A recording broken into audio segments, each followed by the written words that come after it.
Welcome, everyone, to another episode of Dress and Drinks. I'm Leon Wiebers, the host and professor of costume design at LMU.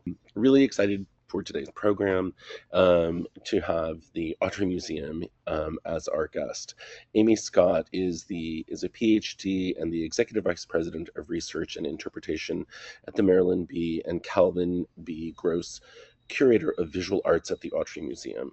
She has curated exhibits on genres as diverse as historical landscapes, Chicano photography, and contemporary Indigenous art. Prior to joining the Autry, Scott was the curatorial assistant at the Nelson Atkins Museum in Kansas City and a curator at the Gerald Peters Gallery in Santa Fe. She has published several books, including Future Imaginaries, Indigenous Art, Fashion, and Technology by the University of Washington Press in 2024, Out of Sight, The Survey Science of the Hidden West, University of Washington Press also in 2024, La Raza at the University of Washington Press in 2020, Art of the West, selected works from the Autry Museum by the University of Oklahoma, and the Paul Pletka Imagined West by the University of Oklahoma Press. So I'd love to welcome Amy. Thank you so much for being here and for agreeing to join us. I'm super excited to see what you have to share with us today. Thank you so much. I'm so excited to be here. For those of you who are unfamiliar with the Autry, we are a museum of Western history and art located in Los Angeles, and we really explore the West from its variety of angles.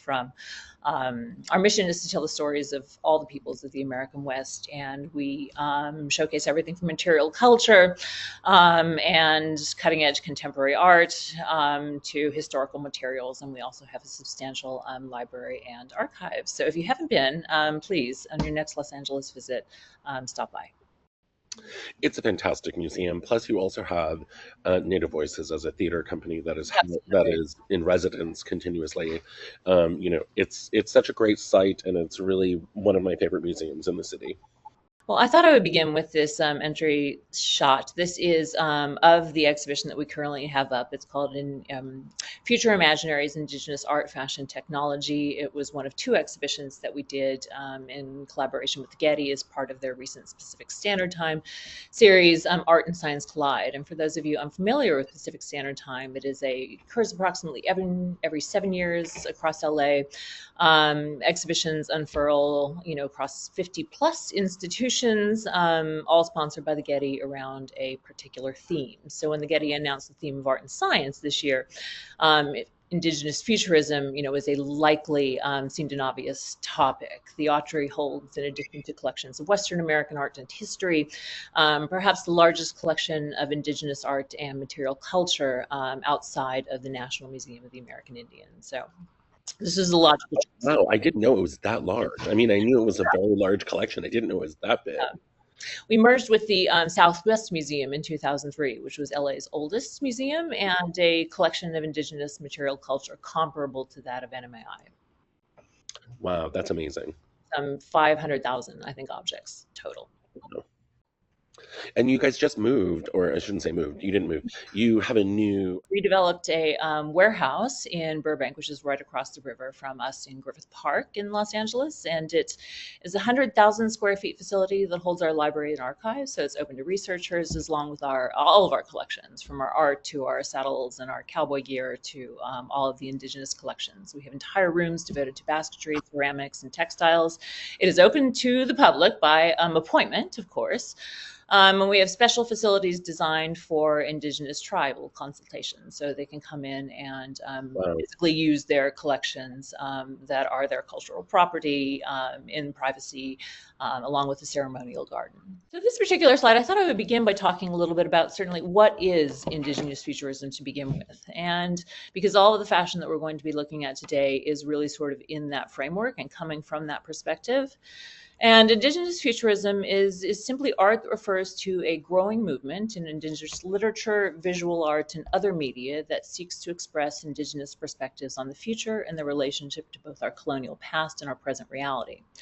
So basically, it is art that channels the past, including Indigenous knowledge and technologies, to reimagine our shared future, positioning Indigenous peoples as active agents of the present. And because we're going to be talking a little bit about indigenous technologies, I thought we should define that also. And these are referred to throughout the exhibition as both indigenous technologies and knowledge systems. These are ancestral forms of knowledge passed down through generations and over centuries. They are experiential, meaning that they are steeped in the observations and interactions with specific ecological systems, and they manifest in everything from methods of artistic production, such as the clay sourcing, forming, and firing that is necessary to the creation of ceramics, to the creation of regalia, and ways of living that are interlocked with broader environmental forces, from wildlife to water, farming to fire. And this is uniquely important now, I think, because in Indigenous futurisms, and we usually use the plural because this varies greatly depending upon culture and ecology, are ways of countering and reversing colonial systems long used to erase or marginalize Indigenous peoples and their lifewise in the present. And from art history specifically in scientific inquiry, has long been used to cast Indigenous peoples as primitive or savage or otherwise incompatible with the modern world. And one really need only think of these types of images, including Edward Curtis's Vanishing Race photography or the infamous End of the Trail sculpture by James Earl Fraser. So this is sort of the image of Indigenous culture that Western art history and science have long broadcast into the world, and Indigenous futurisms, by projecting Indigenous peoples forward not only as the rightful occupants of a future, but as active agents of the present, is a growing way for Indigenous artists to counter these, long-running and sort of embedded colonial biases. So I thought we would start by talking about a point that Amber Domberobe, who was one of the co-curators of the exhibition and really sort of the primary curator of the fashion. Some of you may know her work as the curator of the Southwest American Indian arts event in Santa Fe, which now has a massive fashion show, sort of as the apex and the hottest ticket of the weekend, and authored an essay in our catalog in which she rightly, I think, points out that Indigenous peoples truly are America's original couturiers. And two examples of this are Powhatan's mantle, which you see on the top, and the gutskin parka, which you see on the bottom. Powhatan's mantle is a large deer hide hanging that is adorned with exquisite shell beadwork and decoration, and it dates to the first period of contact between Indigenous peoples and British colonists. So we're talking early 1600s, southern Chesapeake Bay, and named for, and I might get this wrong, but Wahasenekawa, who was the chief of the Powhatan people, known to the English as Chief Powhatan, and also the father of Matokata, which is the figure that we know as Pocahontas. Wow, that's stunning. Absolutely. How big is it? This is fairly good size. I think it's about 6 feet in length by at least 4 feet across. And while the meaning of the central figure is unknown, it is thought that it is either represents a deity or perhaps Chief Powhatan himself. Researchers believe generally that these circles represent settlements, so a map of sorts, as they do on southeastern Indigenous American maps, often of that time, and that they probably represent the tribal nations of the Powhatan Confederacy. So this is a unique piece with no known parallels, beautifully constructed and executed with precision. Is that on what is the base of that? Is it on leather or deer hide? Thank you. Deer hide and shell. Thank you. And so a second example of this that has a more functional application, although this is probably a ceremonial parka due to the level of embellishment and decoration, is this walrus gutskin parka, which was created by a Yupik woman from the small intestines of a walrus. And this is a painstaking process to create these parkas, which were really sort of the original Gore-Tex, if you will. First, the intestines were meticulously cleaned, waterproof, and I doubt that Gore-Tex is going to use that as a tagline, but I fully appreciate that. if only Gore-Tex, created their garments with this much, sort of labor and care. Ah, But it involves taking the small intestine of a walrus, meticulously cleaning it, and then slitting the intestines lengthwise into sections and sewing one piece onto the other. So that the surface, and then they know how to do it so that the outer surface of the parka, which is very waterproof and windproof, would always face the exterior. So it's very, very protective against the elements, but the gut skin itself is quite thin, almost like parchment. And this is because in the process of creating these pieces, after the sections are sewn together, the entire piece will be frozen and bleached, which creates this almost sort of thin, vellum-like parchment kind of material. And then the sewing would be finished. So I've heard from people who actually create these garments in the present that it's like sewing parchment paper together. I mean, the stitching is it's intense, almost tissue-like. And this particular example has several stylish touches, suggesting that it was more of a ceremonial parka, including baby walrus fur trim and seal skin strips. Those are the stripes that you see adorning the hood. gotcha. Yes, and then there's some of the feathery. If you can look close into the detail, you see small orange beaks and feathery crests, and those are from crested auklets. Oh So my God.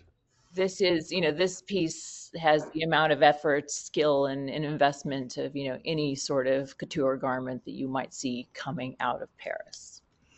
I have a question. This is amazing. This is absolutely amazing. First of all, I'm just mind boggled by this. So the freezing of this, like, Mhm. so the freezing of this actually bleaches it, turns it white in this way. So, I mean, I'm aware of things like snow bleaching in indigenous Japanese communities, and sun bleaching in indigenous other Asian communities, like in South Korea. But how was this frozen? Do you know what methodology? Is it like just leave it out in the snow in the wintertime and let it freeze, or what? I'm not entirely sure, and it might basically be that simple, but it has the effect of sort of pressing the fabric into this. From what is, I think, gut skin is already a fairly translucent material, and Hmm. so this would press it into sort of like the parchment sort of style of lining, and it also assists with the water repellent component by freezing and That's bleaching it. And I honestly don't know if the bleaching is done through the sun or another process. that's amazing. Okay, we could talk about this forever, so we should Good. move on because I'm sure Let's you move have other on. treasures to share with us. This is awesome. So one of the first artists that I'm excited to share with you is an artist named Pat Pruitt, and we commissioned a number of pieces throughout the course of the exhibition, including one by Pat. Pat is a contemporary, and this piece actually forefronts the exhibition. I'll show it in just a second. He is a contemporary artist, Laguna Chiricahua Apache, an Anglo descent who is known for his cutting-edge work, and I think you can see that on the left, jewelry-formed chokers, many of which sort of mimic the basic squash blossom form of Indian Southwestern jewelry that you might be familiar with, but with sort of a cutting edge, almost sort of like cyberpunk, kind of a fierce quality to it. Pat learned, as many of the artists did, jewelry making from his community, studying with Laguna jewelers who gave him a solid foundation in traditional materials like silver and copper and traditional techniques. But Pat also studied mechanical engineering in college and worked as a machinist, which is where you get sort of and has devoted his career to working with, to sort of rethinking indigenous jewelry using non-traditional techniques. So starting with steel, he has now branched into titanium, which is what you see here. And I have to tell you, when we commissioned Pat initially for this exhibition. I was familiar with pieces like what you see on the left, and which is in the collection, I think, of the Herb Museum, or maybe a private collection. But at the moment, he was having a solo exhibition at the Herd, and none of those pieces were available. He's like, "You're going to have to commission something." And we were like, "Okay, let's do it." And it's safe to say that he just really sort of blew my mind, which was, we had already considerable expectations of Pat given what we knew of his work, but this piece just really blew us all away. It is a cape that flows down the back of the wearer. So what you're looking at is the back of the piece. It connects over the collarbone with leather.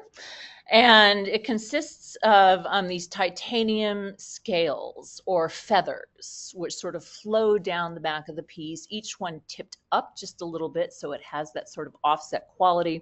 And then the color, which proceeds in these sort of subtle gradations from this, beautiful, rich blue to pure silver towards the outside of the cape, is made purely through the oxidation process. So the application of heat to metal. There is no actual application of pigment. So laser titanium colored through the fine application of heat, basically, is what creates this piece.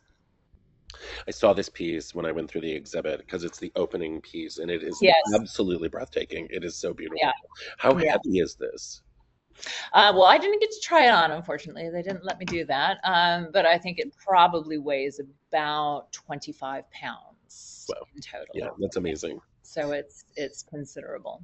It reminds me also, although I don't know that this is one of his direct inspirations, is sort of the Amazonian feather capes, South America. Yeah. Jonte Kom is another major designer that we showcase in the exhibition. He is a Plains Cree designer who grew up in the Mosquito First Nation in Saskatchewan. Going to powwows where he would witness the colors, the shapes, and the movement and the kinetic energy that is set to sound. And if any of you have ever been to a powwow, you know that there are these incredibly sort of sculptural, vibrant, kinetic events, which, beadwork and feathers is flying in all directions, usually to the rhythmic drumming. And so, like Pruitt, and indeed many of the artists in the exhibition, Kom learned his traditional regalia making technique, including bead and featherwork, from his Cree community. But he didn't know that he wanted to work in fashion until he saw, and here's another example of that, until he saw Lady Gaga's Bad Romance video in 2009.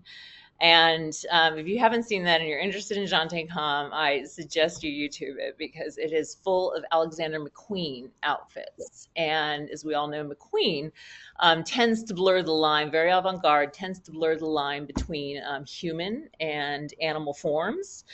And that was sort of the impetus for his fashion career, which is now sort of on steroids. He's on a free ride to Parsons as we speak. And so he was determined to sort of carry the energy of McQueen into his work. And what you see here are 3 looks from the collection that he presented at an event at the Getty and their Westwood campus in Los Angeles, a full-on Indigenous fashion show that was a collaboration between the Autry and the Getty this past September. So you really, I think, get the sense of the sort of the kinetic movement of powwow, of the feather and the beadwork, sort of taken into an avant-garde couture level in these looks. Also, this was not in the exhibition, but a lot of feather work. This is a mallard duck bustier from his 2024 collection, and was worn by none other than Lily Gladstone at one of her many award shows. Lily Gladstone, of course, one of the stars of the Scorsese epic Killers of the Flower Moon.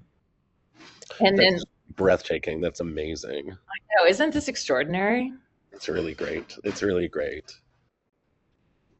And then this piece is the piece that we have in the exhibition. I think it's from his first collection, actually, before he goes full powwow, and really reflects, I think, the influence of Alexander McQueen. It is a fossil dress. It's called Fossil, and it's made of this oil-colored organza. And you can see sort of the blurring of the lines between human and animal forms in particular, and this reptilian spine that sort of swims or slides or snakes throughout the dress, as well as a lot of his work also includes masks. And masks are, of course, found in indigenous culture and regalia across a variety of cultures. And this particular mask, which features tool-covered pebbles, refers to both the ways in which indigenous regalia often combines elements of armor. And in fact, this particular section of the exhibition was called Armor, Regalia, and Haute Couture, as well as the indigenous knowledge that those pebbles contain.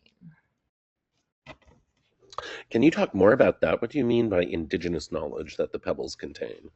So indigenous knowledge is a form of knowledge that is intergenerational and experiential. So it comes from growing up within certain ecosystems and often has a much more sort of holistic take on the interrelationships between all components of that ecosystems, human, animal, and non-living, including stone, water, mountains, and things like that. So in these ecologies and within these knowledge systems, rocks contain knowledge.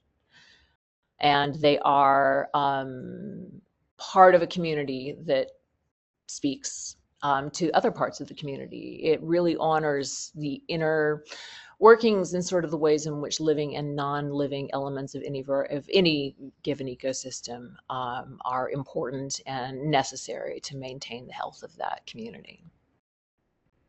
Thank you. I mean, that's so interesting, and as you know, Western scientists now are exploring and revealing more and more about how trees communicate with each other through root systems. It's like, yes, the world communicates with itself.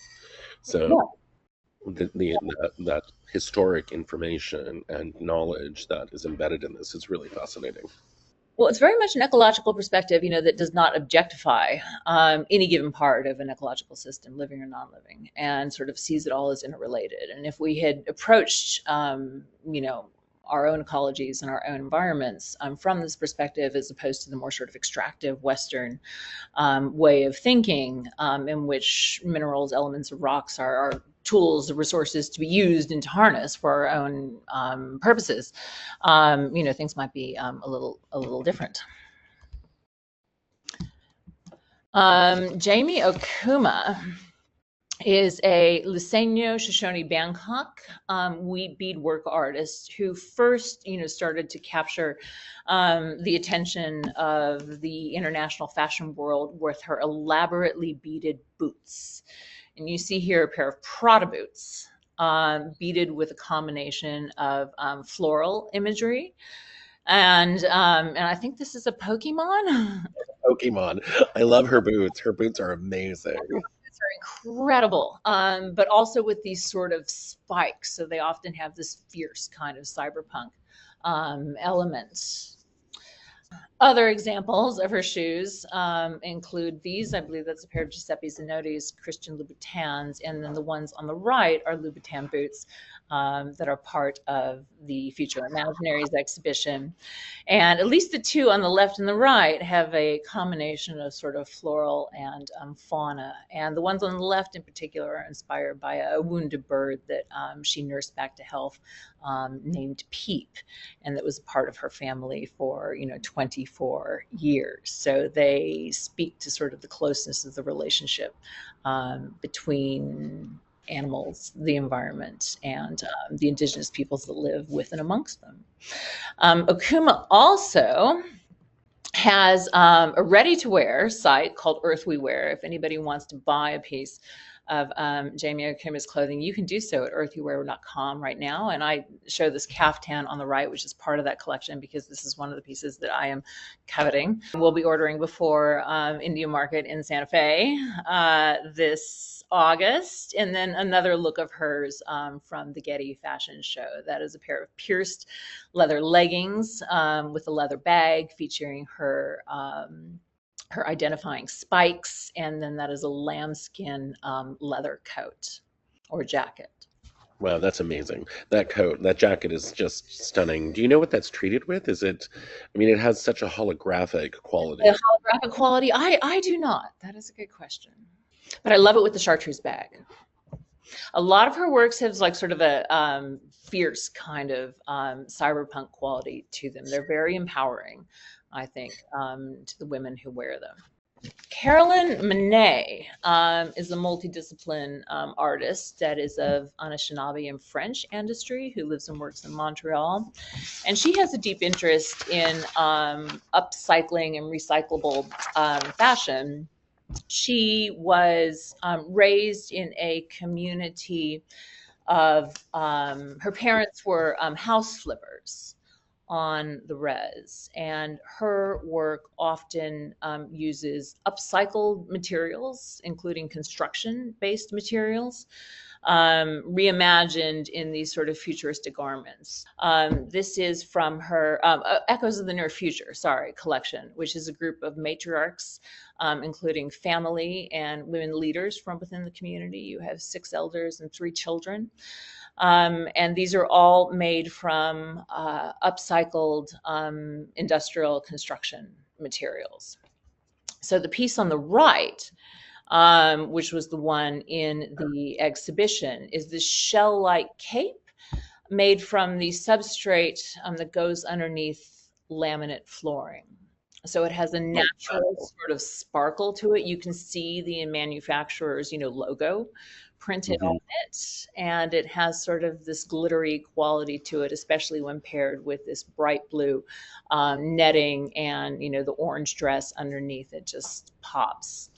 But part of what she seeks to do with using upcycled construction materials is also to point out sort of the waste, first of all, that goes on within the industrial housing and sort of the cheap flipping, house flipping, cheap construction, which often tends to plague reservation communities at greater rates than others. And so it points also to the housing shortages that tend to inflict Indigenous communities and the cheap construction to which reservations are often subject.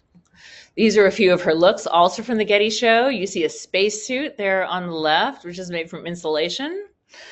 And I'm not entirely sure what the source of the other materials are, but they're these full-on coats. I think there are sometimes computer components that are also embedded in them, and they definitely have like these super futuristic, sort of otherworldly character to them. It's as if she is saying that not only are we producing fashion for the now, but we are thinking of fashion in the next world and how to do that sustainably. Well, and also these textiles are so difficult or impossible to recycle. So, as you and I are both Los Angeles, as we've just experienced with the fires in Los Angeles and the environmental impact that the housing materials now have on that area of the city, is going to take years for that area to recover environmentally. Yeah. And so housing, well, it's this push-pull between, using natural resources or human-made resources in order to create housing. Yes. And sort of the unsustainability, of those systems, and how, that really needs to be rectified for our shared future. Virgil Ortiz is one of the artists that you might already be familiar with, because Virgil, he's a Couture ceramics artist known for both vessels and figurative pottery, which is a long-standing tradition that is unique to Couture. It's a Pueblo sort of between Albuquerque and Santa Fe. And his clothing and jewelry designs are very much influenced by this. He was the youngest of 6 children, raised by a family of potters, and his mother is a noted potter, Serafina Ortiz, whose work is in many, many museum collections. And she was the one who taught him how to create traditional Cochiti pottery. According to the artist, he never had a mind to be anything else. This was just sort of, art is part of the lifeways. It's part of every day. And it's, also, quote unquote, in my blood, as he puts it. Ortiz sort of made his debut into the fashion world with a line with Donna Karan, which you see here, based on the graphic nature of Cochiti pottery designs, as well as his figurative sculpture, based again on the historical traditions of Cochiti manos figures, which were ceramic figures that Cochiti artisans made in the early 19th century, really sort of as a mockery of sort of the tourists that were starting to infiltrate the Pueblo, and sort of the traveling circuses. So you see, tattoos, you see strongmen, you see sort of the two-headed figures, and he really has taken that and run with it. But what Ortiz has really been up to lately, at least for the past 15 years, he's refocused his work around the Pueblo revolt of 1680 and casting that historic event into the future in a series that he calls Revolt 1680/2180. So using a combination of regalia and fashion design, of ceramics, of video and film, he retells the story of the Pueblo Revolt 5, which what she calls the first American Revolution. It was the one instance of organized indigenous resistance in the history of North American colonization, in which the 19 pueblos of the northern Rio Grande banded together to oust their Spanish overlords successfully for 12 years. And in Virgil's retelling of it, and he sort of, is like most people our age, he was inspired and enthralled by Star Wars. And he hit upon the, storytelling powers of science fiction as a way not only to interest younger generations of Pueblo children in their own history, but to tell this history to a wider audience. So 500 years into the future, you have 19 characters who have superpowers, and they use these, including time travel, the ability to portals, to monitor the past, to assist their Pueblo brethren so that the Spanish remain ousted once and for all, and that the Pueblo peoples remain free. These are a number of those examples, and each of these characters, from Tahu, the blind archer who you see at the front of this lineup, they all have these, sort of sci-fi, cyberpunk stylings. Some are cyborgs that blend their, cultural prowess with superhuman powers in this sort of epic narrative. And I think he's actually trying to get this actively made into a feature film to sort of keep New Mexico and Pueblo lands, free from colonial overlords. So it's a blend of regalia making, historical events, science fiction, fantasy, and imagery that is both ultra modern and futuristic. Yeah. Cool. Part of the inspiration for these pieces came from, or part of, sort of he got into this, sort of punk, cyberpunk kind of vibe, is his participation in the nightlife scene of New York, Los Angeles, and Chicago, which, he traveled to as a teenager with his early winnings from India Market. So he became recognized at India Market very early on, as early as 14 when he got his first award. He's been going nonstop ever since. So with those early award monies, he would travel. He would take his friends and travel to these cities and spend time in the nightlife and in the underground scenes. And that is another important source of inspiration, to be sure. Yeah. This is Orlando Doogie. He is a Dene, or Navajo fashion designer, and he's based in Santa Fe, New Mexico. He was raised on his family sheep ranch on the Navajo Nation, where he too learned hand sewing from his grandmother as a boy. And so his work is, he's probably, of all the designers I've shown you, the most longstanding and the most that has been focused, purely on fashion design for a long time. Now he makes couture ready to order pieces, and he is influenced by both his Dene heritage as well as modernism. And a lot of his pieces have a narrative or a storytelling component, including the piece in the middle, which is the piece that's included in the exhibition. You saw it there on that earliest slide. This is his warrior twins coat, which is a peplum style jacket, the base of which is hand painted by an artist named Ryan Singer, who also is in the exhibition. And it showcases the story of the Navajo hero twins who showed or who slew the monster that was ravaging their world. And the monster is painted on the back of the coat with a lightning bolt and a golden bow. And then all of this is overseen by their father, the sun. And you can't quite see in the image. This father is embroidered on both the front and the back of this jacket, and with French bullion wire, which is a very sort of stiff, Yeah, wow, that's amazing. exactly thread to work with. So it incorporates, and then a lot of his work is also sort of embellished with more flowing sort of robes, references to Parisian runways, as you can see in the model on the right, who is also one of the models at the Getty fashion show. And then I show you from an earlier collection on the left, because this is a piece that I covet for reasons I don't know why, and I have no idea where I wear it if ever. But if anything, it's just sculpture, which is his gold bubble dress, and that I think equally speaks to sort of the armor component that comes with a lot of indigenous fashion.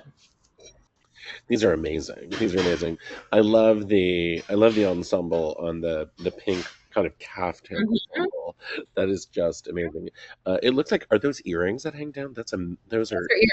Those are earrings, definitely. fantastic. I Really don't know that those fantastic. are Orlando's earrings, but a lot of his work is gender fluid and gender neutral, so it can be worn by either. The coat is really a gender fluid piece. It can be worn by either a man or a woman. Cool. These are amazing. There we go. And You can see the yeah, Warrior Twins coat and the Carolyn Monet, along with the fossil dress, and then the far piece on the left is by Celeste Pedri Spade. yeah. I mean, just really amazing things. And how long will the exhibit be up at the Autry? This exhibit is open through June of 26, so you still have a little. Oh, a whole nother year, yeah. So, how did you go about identifying the artists that you wanted to include? And Sure. Well, we had a two-part process. We had an exhibition team of four, including two native and two non-native curators, myself, Suzanne Newman Frick, who put together the very first show on Indigenous futurism that was done by the Museum of Contemporary Native Arts in Santa Fe, and Kristen Dorsey, who is a Chickasaw PhD candidate working out of UCLA on environmental questions specifically. We had an idea of, especially from Suzanne's research, of sort of who the basic, sort of the major players were that had been working in Indigenous futurism for some time. Because this decade, or this genre, has really been gaining momentum since the early 2000s as a visual arts field, as a field of visual artistic practice. But it dates back to the early 1970s, really, when it emerges as a literary movement. So Indigenous authors like Stephen Graham Jones and Gerald Visner, who wrote a short piece for the catalog, begin to deploy the tropes of Western science fiction as a means of sort of exposing colonial biases and reimagining what science fiction sort of looks like as a genre. Science fiction itself historically is sort of rife with all kinds of colonial references, from alien others to exploration and new frontiers and things like that. So it really was in many ways kind of a literary genre that was already sort of rife for or ready for riffing, Right. reinvention in Indigenous hands and from Indigenous perspectives. From then, we start seeing, spaceships and Star Wars characters, showing up in Indigenous art throughout the 80s and 90s. But I think it's in the early 2000s when it really takes off as more of an avant-garde visual art genre and more of an influence in Indigenous fashion. And Indigenous fashion broadly is having a moment. Santa Fe just had its second Indigenous Fashion Week, which was insane.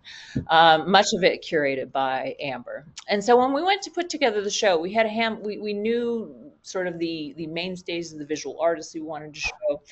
We knew many of the designers. Amber brought some of those additional designers, including her personal contacts, to the table.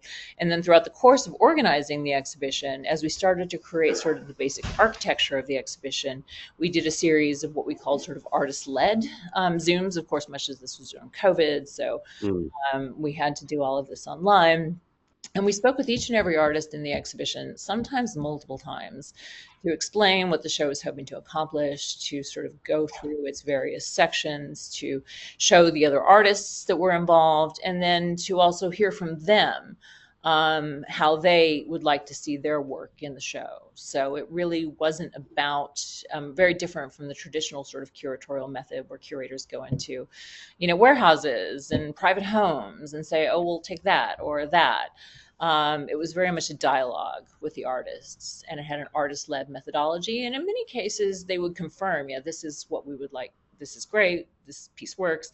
Or they would say, on a couple of occasions at least, they were like, you know what, I'm working on something new that we might not have been aware of. Or no, this other piece, in the case of Chinoopa Hans-Kaluga, for example, this other piece really represents what I think of in terms of my own practice as a futurist.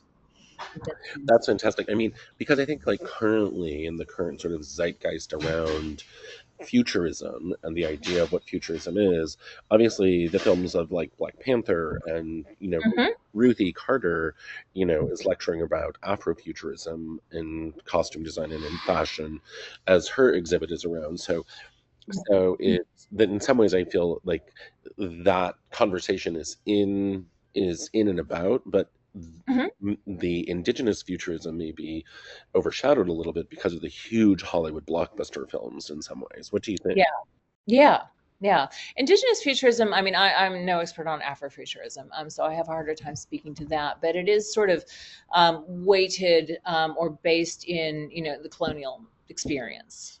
And that is something that is unique to the Indigenous community. And it begins really with, I think, sort of artists first, literary artists and authors, and then visual artists hitting on Western science fiction as a storytelling medium to sort of repurpose and reposition their own stories as a lens. It's relatable, it is imaginative, and it has the colonial sort of biases already embedded within it. So therefore, all the easier to sort of call out and expose.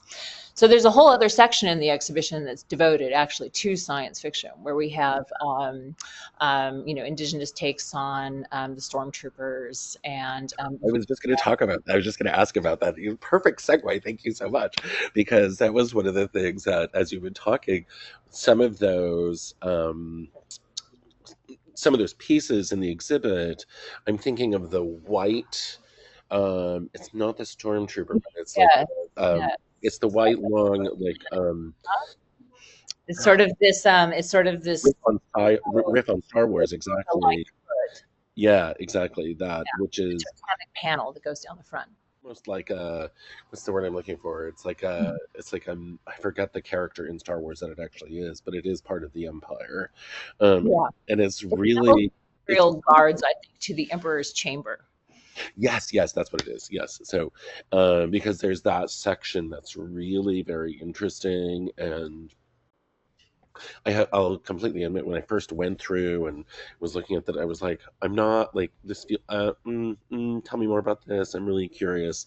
And as I went through it again the second time, and now this conversation, I was like, now I'm seeing where this is coming from even more and why and what that is. It's really, you know, it's such an interesting take on especially a series of films that is so Mhm. embedded in American culture and global culture. Mhm. To really dissect that and re-envision that is very interesting. Well, there's a lot of, Indigenous peoples are interested in Star Wars for a whole variety of reasons, including just the sheer love of the films, but also sort of some of the primitivism invested in them, as well as some of the more empowering moments, like the idea of the rebellion and the resistance. Yeah. Luke's home planet of Tatooine resembles Dineta, the Navajo homeland. The use of characters like the Sand People, especially in early on, who are the indigenous residents of Tatooine, they're very primitive and they grunt and they're violent. Their story gets sort of more spun out and I think nuanced in later sort of takes off of that in serialized form. But Ryan Singer, one of the artists who painted actually the skirt of the Doogie coat, has done an entire series on sort of the interior, cultural lives of the Sand people, sort of turning them into, a more nuanced and sort of integrated, interesting culture than just sort of the primitive brutes that they were portrayed early on as. But also, they love Boba Fett, who's sort of a figure that kind of lives outside the bounds of the Empire and is a bounty hunter working for himself. He's incredibly resilient. He shows up multiple times even after you think he's died. And there's a whole Boba Fett helmet that has been reimagined through Tlingit formula design. Yes. Yeah, in the exhibition. Yeah. But from there, they also have started to write their own narratives. And Ortiz's Pueblo Revolt is a really good example of that. Yeah, no, that was those pieces are really the how many of those pieces do you have in the exhibit? We have three large-scale sculptures. We knew early on that Ortiz was somebody because of his sort of increasingly immersive practice. We knew early on that Ortiz was somebody that we wanted to devote a whole room to. So we found a flex space that we have upstairs outside of the main gallery proper. And we utilized a number of flex spaces in the exhibition to create installations. And in part because so much of this art is increasingly installation based, but also it's just sort of hard to contain. It doesn't really, fit neatly into a classic gallery. So we did our best to sort of spread it throughout the museum. I like to think of it almost sort of as an indigenous, sort of takeover. And Ortiz's piece is part of that. But that is a full-size room installation that includes three large-scale ceramics, one of which we acquired, and then a mapped video projection that tells components of the story of the Pueblo Revolt. That's fantastic. Okay, so now I want to come and go through the exhibit with you. Can we have coffee one day and I can like go through the exhibit with you? Please, you have it till June of next year. Okay, perfect, great.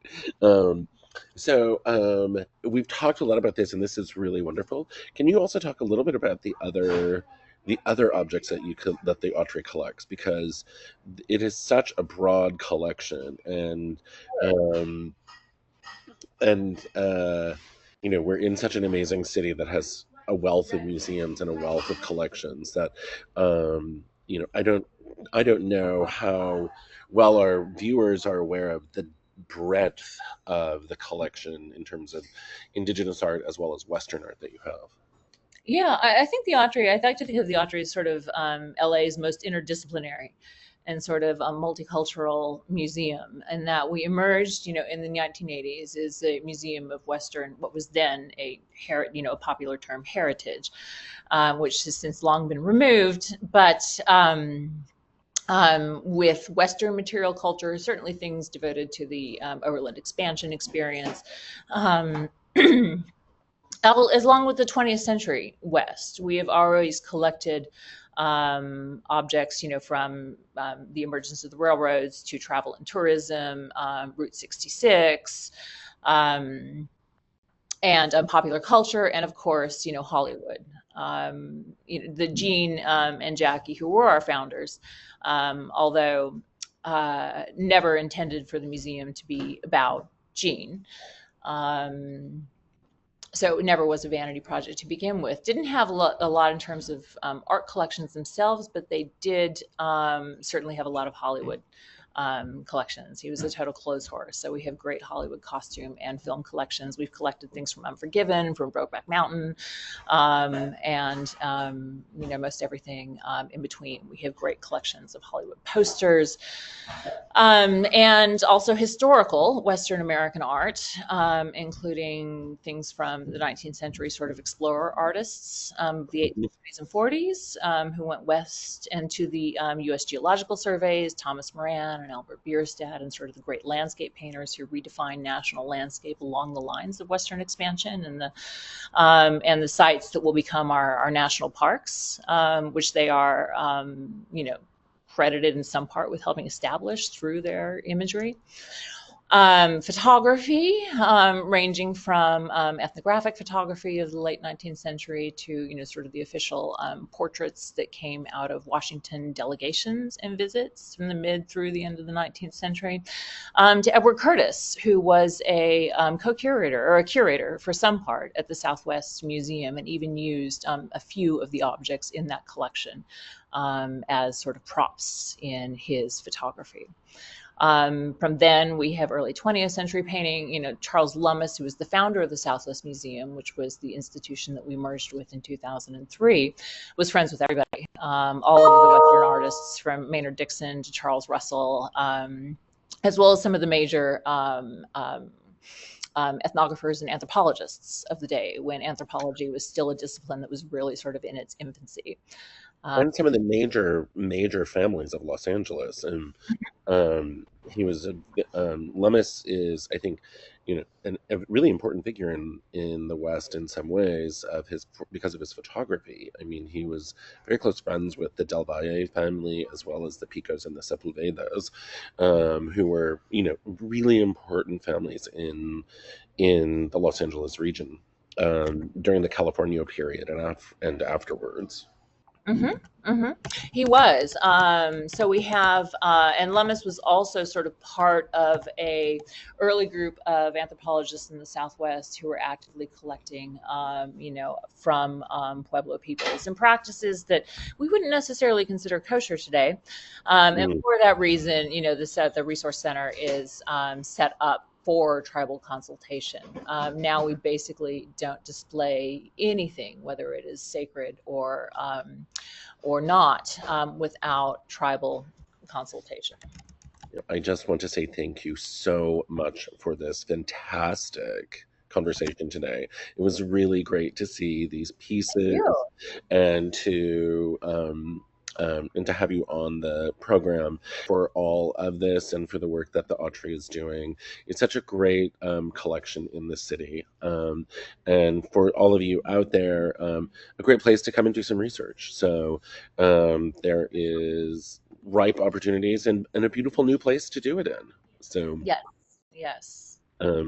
So as we, from like high school students working on their senior thesis to PhD candidates and certainly academics.